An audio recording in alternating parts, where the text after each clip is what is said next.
Olá, ouvintes da Rádio Mulher e de todas as plataformas digitais do Fórum SWAP.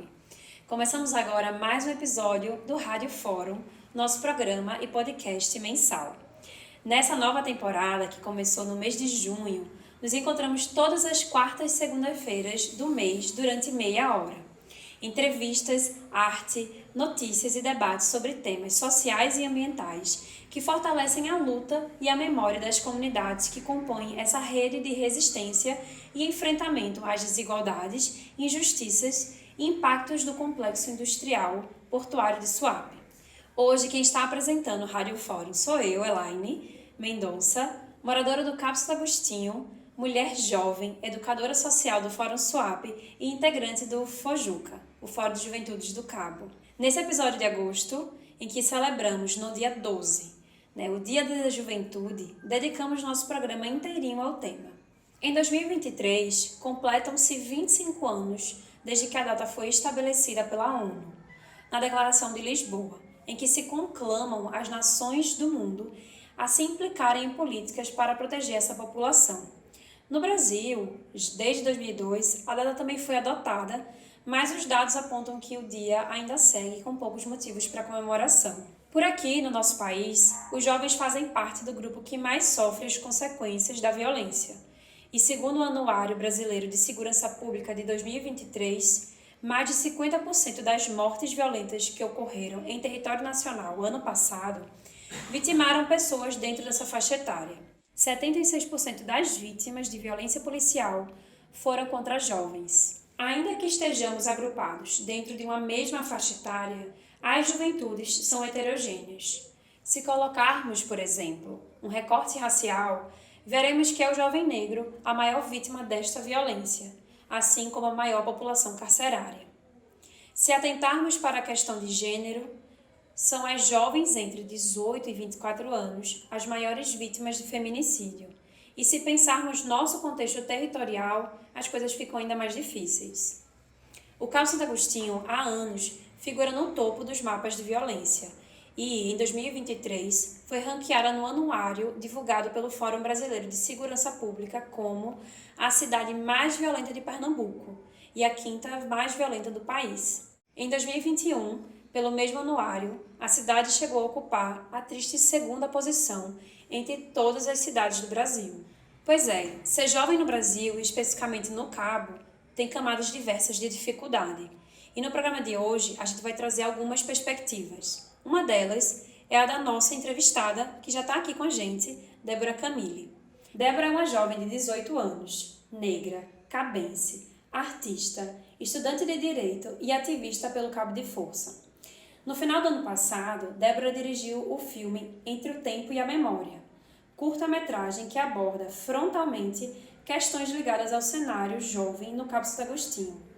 Débora tem se tornado uma porta-voz das pautas da juventude na cidade, tendo sido, inclusive, uma das convidadas na audiência pública na Câmara dos Vereadores do Cabo, que debateu o tema em março deste ano.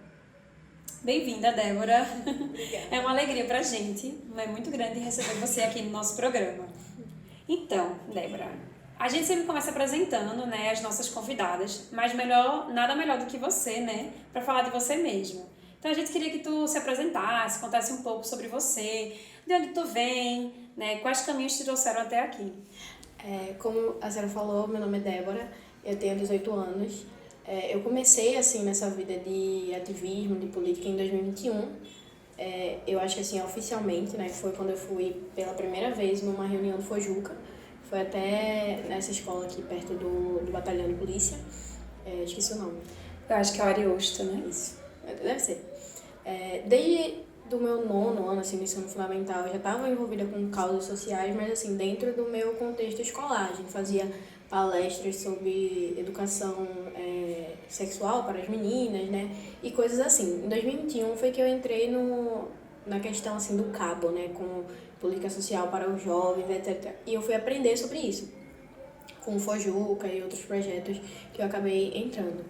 Em 2022 eu entrei no Cabo de Força, que foi, acho que assim, um projeto que abriu portas para mim, para poder me envolver em outras coisas de forma mais importante, assim, e foi algo que mudou minha vida também, porque mudou a forma que eu olho para essas situações e também assim abriu meus olhos sobre o que eu queria fazer com a minha vida, né? Eu sempre soube que eu queria fazer direito, eu sempre soube que eu queria ser juíza, né? Meu sonho é fazer concurso e virar juíza, mas com o Cabo de Força eu abri os olhos assim para que grupo, que luta eu ia focar, assim, qual era o meu objetivo, né? E quando a gente coloca essa realidade do Cabo, né, principalmente para ajudar essa galera daqui, que a gente vive todo dia, que a gente conhece e sabe como é, né, a vivência de um jovem no Cabo Santo Agostinho, que é a pior, né, de Pernambuco e a segunda pior do país. E eu acho que tu tocou num ponto que eu queria puxar, que é sobre a questão do projeto Cabo de Força, né? Que foi ano passado que tu participou do projeto, que começasse, né? E lá tu e outros jovens construíram uma série de filmes, né? O seu, que é Entre o Tempo e a Memória, ele vai debater justamente a situação de violência contra jovens. Conta um pouco pra gente, né? Como é que esse filme ele surge dentro desse projeto? Como é que tu desenvolveu ele, né? Quais foram os caminhos que ele percorreu? Porque eu sei que vocês estão exibindo ele em vários locais e tu tem se envolvido muito diretamente com isso. Então, conta pra gente como é que foi o processo. Assim, quando a gente começou o Cabo de Força, a gente tinha ciência de que a gente ia finalizar o projeto com um produto, né? Ao decorrer das oficinas, a gente acabou escolhendo um audiovisual e nasceu a série Sobrevivendo à Cidade da Morte, né? Que é o nome que o Cabo leva por aí. E a gente dividiu, né, em 4 episódios. Quando a gente estava nessa construção da série, eu e Thalita e mais umas pessoas, a gente ficou responsável por um episódio, que foi o Entre o Tempo e a Memória. Esse filme, ele nasce assim, de um lugar muito pessoal pra mim, porque é uma história real, não é uma história que aconteceu comigo, porque o personagem principal é um jovem negro, né? Mas é uma história muito próxima a mim, assim, né? É uma história real que aconteceu no lugar que se passa o filme. A gente não escolheu um bairro aleatório, a gente escolheu o bairro da Toca, porque tudo que a gente fala naquele vídeo aconteceu com alguém de lá, aconteceu lá, e nos mesmos lugares que a gente mostra no vídeo mesmo. A gente teve essa coragem de mostrar. Inclusive, recentemente, a gente tá fazendo essas exibições nas escolas. Um dos meninos que participou, assim, né? A gente tava fazendo o Cine Debate. E ele explicou, ele disse, todos os lugares que apareceram no vídeo, alguém morreu. E alguém que cresceu comigo. Então, assim, o Entre o Tempo e a Memória, ele fala sobre ser colocado nesse lugar de violência, né? De tanto sofrer quanto colocar isso pra fora também no mundo de outras formas, né? Na vida do crime, na vida das drogas. E a luta do personagem principal é de não cair sempre nesse estereotipo, sabe? De viver e tentar sair desse lugar de sofrimento. Inclusive, ele fala no final, enquanto o mundo ainda me resume uma cor, que eu apenas apanhe e nunca derrame sangue. Então, é um lugar de... É melhor ser a vítima do que virar também, né, esse produto da violência e como o pessoal coloca, assim, as pessoas de periferia como marginais, sabe? De não ceder a esse estereotipo. Então, é uma história que aconteceu com alguém muito próximo de mim. E aí a gente transformou num texto, transformou nesse filme, né? Sim. Que acaba sendo a realidade de muitos outros jovens. A gente tá fazendo esses mini debates agora, né, nas escolas, e a gente vê o pessoal se identificando, infelizmente. É muito forte, enfim. Eu fugindo um pouco do script, tem como as pessoas acessarem essa série de vídeos? Sim, a série Sobrevivendo à Cidade da Morte, ela tá no YouTube. Você pode pesquisar pelo nome dos episódios, que é Entre o Tempo e a Memória, Raízes, Em Que Cabo Você Vive e A Pele Alvo. Nossa. Enfim, é muito difícil quando você vive nessa cidade com um contexto assim. Então, essas produções que são feitas pela própria juventude, eu acho que toda ação que é feita pela própria juventude, ela é muito potente e muito dolorosa também, né? Mas eu assisti o teu filme e dos demais lá na audiência pública, né? Que foi sobre políticas públicas para a juventude na Câmara de Vereadores, que foi em março deste ano, né? Para quem não esteve presente, né, Débora foi uma das representantes da sociedade civil, que fez uma fala muito, muito forte naquele dia. Teve uma presença que eu acho que foi muito importante tu lá naquela mesa. Então conta pra gente, conta para as pessoas que estão ouvindo, como foi ter participado desse momento, né? O que é que você conseguiu perceber a partir dali? Participar assim, da mesa foi um momento muito significativo em dois tópicos assim, diferentes. Primeiro porque eu tava meio nervosa, né, de subir, e aí um oficineiro do projeto chegou e disse pra mim: quantas vezes a gente já viu alguém como você lá em cima, né? Tendo essa oportunidade de falar e, sabe, discutir mesmo a nossa realidade, porque é a minha realidade também. E eu me senti ao mesmo tempo muito num papel figurativo, porque as pessoas que deveriam estar lá prestando atenção no que a gente estava falando, no que a gente estava denunciando, não estavam. Algumas até estavam usando o lugar assim para se autopromover, tipo, eu fiz isso, eu fiz isso. E eu tava lá dizendo: não, vocês podem ter feito isso, mas a minha realidade é de morte. Inclusive, eu tava lá super preocupada com o que estava acontecendo com a juventude, tipo, eu podia estar lá tentando conversar e o pessoal levando essa conversa a nível assim figurativo mesmo, não levando a sério. E tem gente nas favelas aí que, tipo, sabe, não sabem se vão chegar em casa vivos. E a gente fala isso: não sei se vou chegar em casa vivo hoje, o pessoal acha que é muito radical. Mas a gente tem histórias, assim, a gente que participou do projeto e a gente que vive no Cabo, a gente tem histórias de realmente voltar para casa e presenciar um homicídio na sua frente e saber que próximo dia pode ser você. E assim, eu chorei na mesa, tipo, de ódio, assim, de raiva mesmo, porque eu vi que não tava sendo levado a sério. E deveria, né? Porque se trata de vida. E o pessoal falando muito sobre qualidade de vida também. Tipo, a gente tem tal projeto, a gente tem tal projeto. E são projetos incríveis, são projetos lindos, mas a gente precisa falar de vida primeiro para poder falar de qualidade de vida. Eu, graças a Deus, eu posso discutir sobre qualidade de vida, porque eu não sinto a minha vida como mulher negra tão afetada pela violência, assim, de eu chegar hoje e morrer. Óbvio que existe, né, violência, assim, de assalto, essas coisas, mas existe uma violência, assim, específica para jovens negros. Então, assim, quando eu tenho esse lugar, assim, de fala lá em cima, num lugar tão importante como aquele, eu preciso falar sobre essas pessoas que não têm nem a chance de discutir sobre qualidade de vida, e sim da vida mesmo, sabe? Sim. Então foi muito agridoce, assim, porque era um lugar importante, mas não estava sendo levado a sério. Sim. Eu compartilho dessa dor, eu também tava lá e eu fiquei muito também... Tua fala foi muito pontual, inclusive. Eu fiquei muito... mexi muito com a pessoa, eu me arrepiava de raiva por causa disso. As pessoas falavam de outras coisas e a gente tava pedindo uma coisa básica, né? E é isso, eu acho que um ponto que tu fala que é muito real, assim, eu, por exemplo, você é uma mulher negra, eu sou uma mulher branca, e aí o principal alvo da juventude geralmente são os homens negros, né? Então a gente já tá em outro lugar. Mas você já tem outras violências que você passa, né? Enfim, e aí são camadas, né?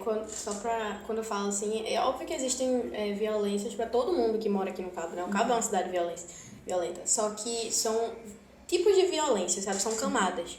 Eu acho que a gente precisa lutar mais urgentemente pelos jovens negros, porque eles que estão perdendo a vida deles, e tanto de morte quanto de acabar nesse lugar de criminoso, sabe? E eu não acho que seja uma escolha. Tanto o mundo do crime quanto o mundo das drogas. Tanto você como um traficante, tanto você como um viciado. A gente, assim, eu tive graças a Deus, eu tenho uma oportunidade muito grande de estudar isso, né? Eu faço direito e também todo o conhecimento que o Cabo de Força me trouxe. A gente sabe que não é tecnicamente uma escolha, né? A pessoa pode até se sentir no lugar de escolher: eu quero fazer isso. Mas a gente vê que é algo mais estrutural. Eu digo que são escolhas infernais. É quando a gente realmente não tem escolha de verdade. Isso. Tiraram toda a dignidade possível e diz assim: você tem escolha? Não, não tenho escolha, porque a realidade que eu tô não me permite de fato ter escolhas. Escolha é quando você tem realmente opções, e a gente não tem opções aqui. Mas acho que tu entrou já num ponto que eu queria perguntar, que é sobre a questão da tua faculdade, né? Você está cursando Direito atualmente e também está estagiando na Defensoria Pública, não é isso? Então eu queria te provocar um pouco por aí, né? Primeiramente pensar sobre o acesso dos jovens negros à universidade, à faculdade, né? Que eu acho que a gente, principalmente quando você está falando do Cabo, né? Que é na região metropolitana, mas não é a capital e tal, tem toda uma questão, como é que isso se coloca? E também entender o que é que te levou a esse curso, né? Me conta então quais seriam os motivos que te faz estar cursando Direito, a universidade. Eu sempre fui uma criança muito de debater, sabe? Se eu via algo que eu achava errado, eu ia lá e debatia, e sempre foi assim. E aí, né, no ensino médio, no ensino fundamental, a gente faz júri simulado, debate, essas coisas assim de escola mesmo. E eu sempre me dava muito bem, eu sempre tive esse dom, assim, de debater e de argumentar. E eu sabia que eu queria trabalhar com algo social, sabe? De lutar pelas pessoas, assim. E aí, quando a gente chegou no ensino médio, que eu conheci direito, assim, logo no primeiro ano, né, quando a gente fala sobre, primeiro dia de aula, o que é que você quer ser quando crescer? Que eu vi direito, assim, como uma opção que juntava os dois, né, e eu também gosto muito de ler. Então, assim, foi meio que achar todas as minhas paixões em uma só. Direito é uma faculdade é um curso muito elitista, né, a gente sabe. E aí, eu moro no Cabo, nasci e criada aqui. Então, eu passei em uma faculdade no Recife, que era meu sonho, assim, mas eu acabei optando por estudar no Cabo por essa questão de deslocamento, né? Também porque eu não podia só ficar na faculdade, eu tinha que trabalhar também, aí tem questão de horário, enfim. Eu faço faculdade na Uninasal, sou bolsista do ProUni, e eu estagio na Defensoria Pública. A Defensoria Pública, ela abriu os meus olhos, assim, para uma questão mais humana. Porque eu sabia que eu iria lutar pela juventude, né, pelas pessoas negras, etc. Mas a gente vê lá diretamente a gente vê diretamente as consequências, né, dessa violência. A gente atende pessoas que têm familiares viciados, que têm familiares presos, assim, da vara criminal mesmo dessa área. E a gente vê como isso afeta não só a pessoa, mas como afeta as famílias, né? Que eu tô na área de civil, assim, que é mais família, a gente vê como afeta as famílias. Então, meio que trabalhar na defensoria abriu meus olhos, tipo, é isso que eu quero fazer, é esse lugar que eu quero ficar, de ajudar os outros. Também tem essa questão, assim, o sistema, né, de justiça do Brasil, ele é muito injusto, ele é muito, assim, sabe, elitista, muito racista. E eu acho que eu estar nesse lugar, assim, né, se Deus quiser, daqui a vários anos, de juíza, eu posso fazer muito mais bem do que a gente vê hoje em dia, sabe? Eu acho que é um lugar que me dá poder, para poder ajudar minhas pessoas, minhas... E os seus, né? Sabe? Principalmente daqui do Cabo, jovens negros no geral, assim. Ai, eu amo isso, dizer, eu sou boa nisso aqui, a gente tem que dizer que é boa. E é muito difícil, enquanto mulher, às vezes, assumir, se reconhecer boa. Sim. A gente tem tendência a se diminuir. E, assim, eu como mulher negra, é muito difícil você dizer assim, não, eu sou boa nisso, ou você ter uma postura confiante sem você ser tratada como arrogante ou algo assim, sabe? Eu tinha muito isso no ensino médio. Eu era muito taxada como alguém, sabe, arrogante, que se achava melhor que os outros. Mas, não, assim, eu, pelo menos, acho que nunca foi. Eu sempre fui alguém que... Eu sempre procuro aprender as coisas e quando eu sei que eu sei de algo, eu sempre, sabe, foco nisso. E aí, direito foi me encontrar mesmo, de verdade. Ai, ficou emocionada. Enfim, mas é isso, eu acho que é muito importante. E eu acho que a reflexão de vocês entende que você teve oportunidades e você sabe que outras pessoas não têm oportunidade de estar nesse lugar e você quer lutar por eles também. Eu acho que isso é também um pouco do que me coloca também nesse lugar que eu estou trilhando hoje, né? Também foi a partir de projetos, né? Eu entrei para o Fojuca, a partir também de um projeto que o Centro das Mulheres tenta trazer para que a juventude possa se representar. E também me coloca no que eu estou hoje trilhando, que é muito isso, de defender a juventude, defender o nosso território, enfim. E eu acho isso muito importante.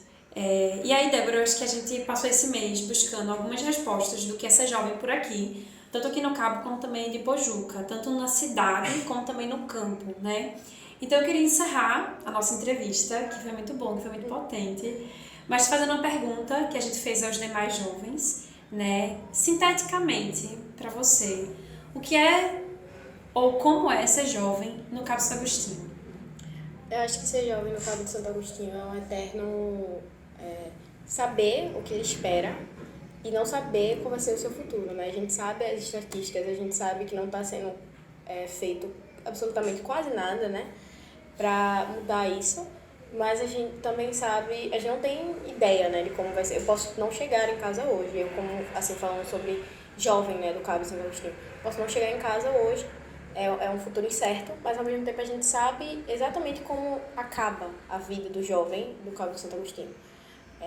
O Cabo de Santo Agostinho ele é uma cidade muito rica, muito cheia de cultura, muito cheia de possibilidades, sabe? E a gente vê essa cultura nascendo assim de vários lugares, tanto no campo quanto na favela, quanto, sabe? Quando tem um encontro cultural assim no Cabo, a gente vê que tem vida para lutar. A gente só não tá tendo oportunidade. Eu acho que ser jovem no Cabo é isso. Débora, eu queria te agradecer demais mesmo pela tua participação no nosso programa, agradecer pelas tuas contribuições, pelas reflexões, eu até fugi um pouco aqui do script, porque, enfim, também estou nessa luta há muito tempo, então isso me mexe demais. E, enfim, agradecer por toda a luta que tu tem feito pela juventude, no debate, enfim, é isso.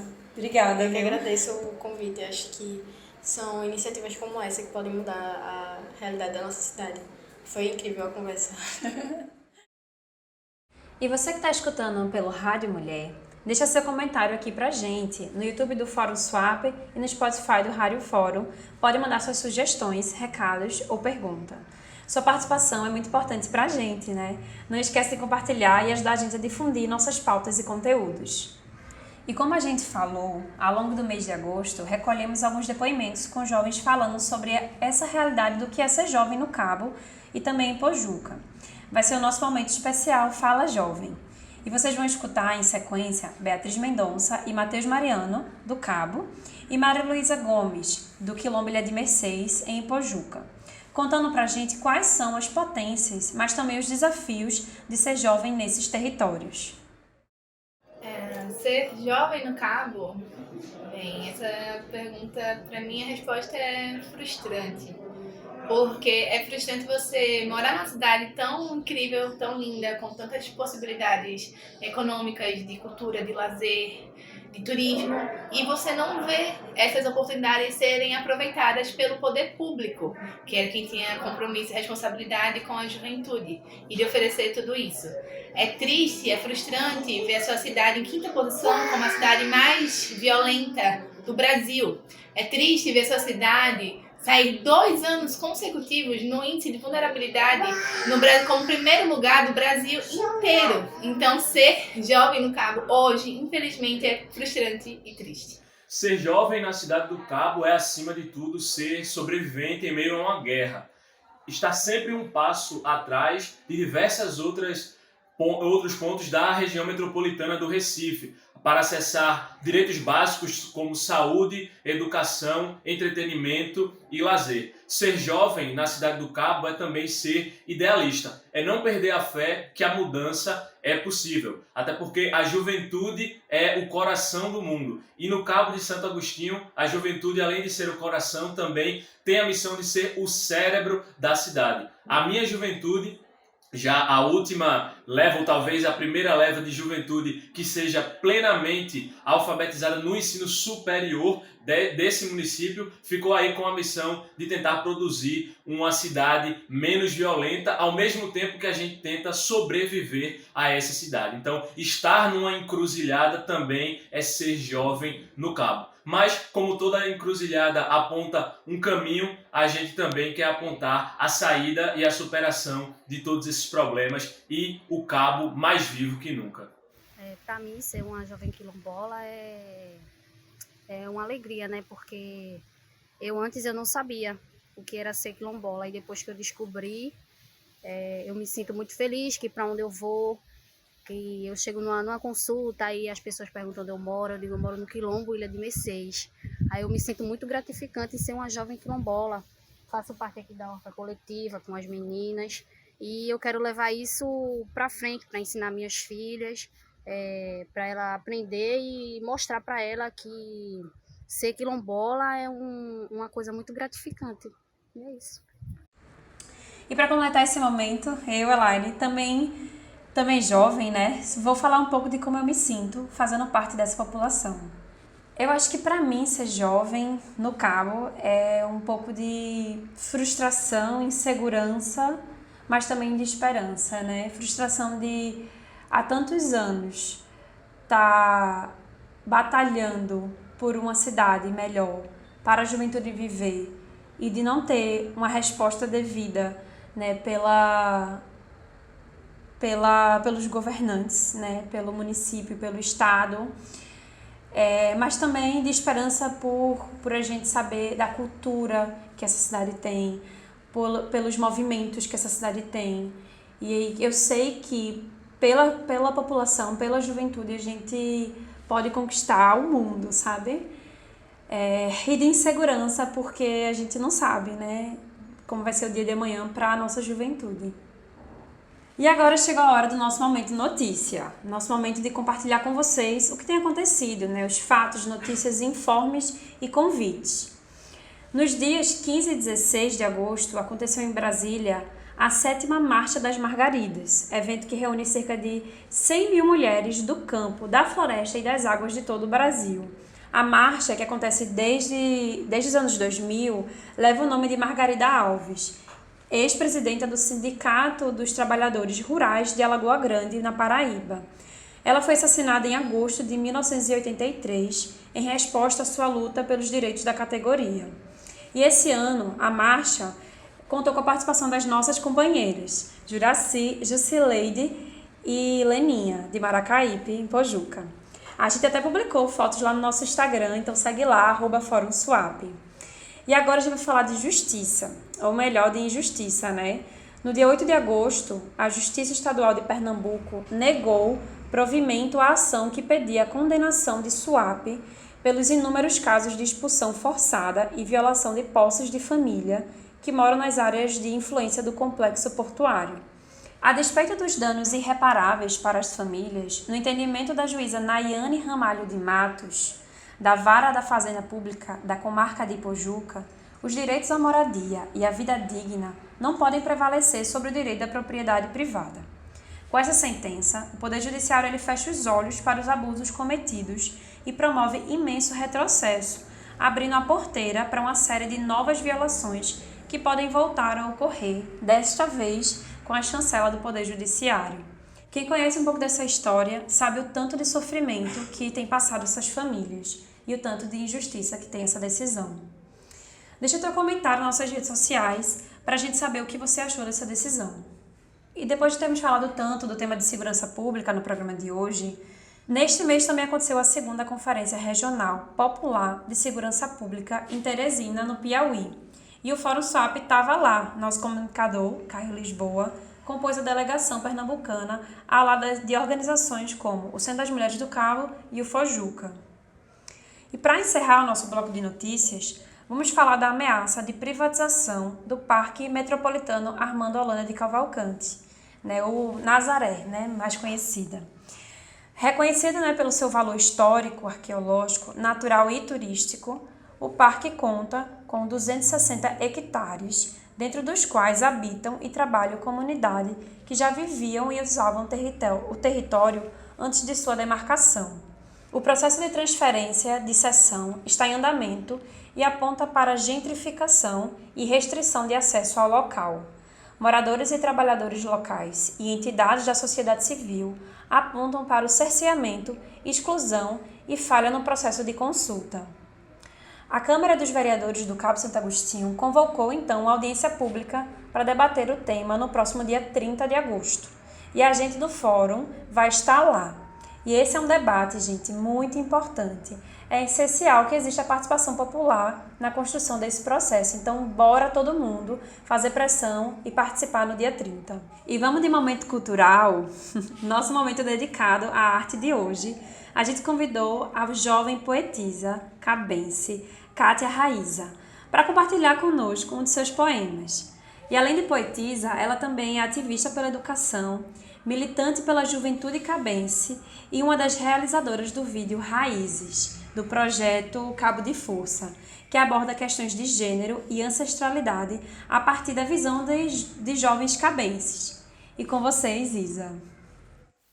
Oi, gente, meu nome é Raíssa, tenho 19 anos, sou poetisa cabense e hoje eu vim recitar uma poesia de autoria minha, que fala sobre a juventude do Cabo de São Agostinho, que é uma juventude que morre todos os dias. E eu fiz essa poesia em forma de revolta e de desabafar tudo aquilo que eu vejo acontecer todos os dias, que é uma juventude sendo morta, e ameaçada e principalmente apagada.